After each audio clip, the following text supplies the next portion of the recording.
This is what we call a cautionary tale of make sure you check your stuff before you actually start working on. So this floodlight fixture, or this is actually the replacement floodlight fixture, it has worked. Okay, every single floodlight fixture at this building has had no bulbs in it. So I've been slowly going around putting in bulbs and trying to figure out why stuff works or doesn't work. When I put a bulb in there, the bulb literally fell right out into my hand. I was lucky to caught it.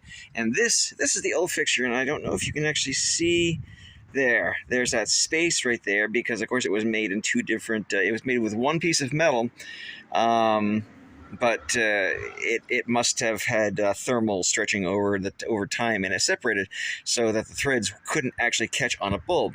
Anyway, no big deal. A brand new fixture like that was $4.44. I think it wasn't more than $5. I know that.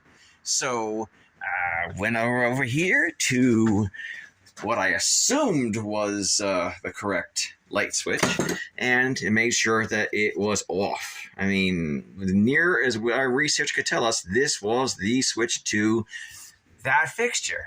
Okay, with me so far?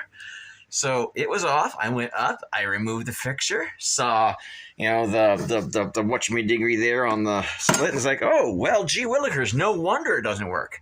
So then came back down, got the new fixture from the bag, grabbed the wiring to wire it all together, and got a fairly hefty bite. And I was like, wait, what? So I immediately rushed back down here to make sure the switch was off. And sure enough, it was off. So then I got a multimeter, and I went up and I metered it, and it's 120 volts. I'm like, okay.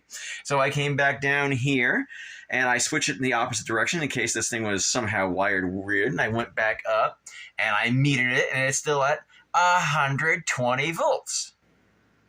That doesn't make any sense, but here we are. So went down to the basement, flipped off every breaker since I had absolutely no idea which breaker it was.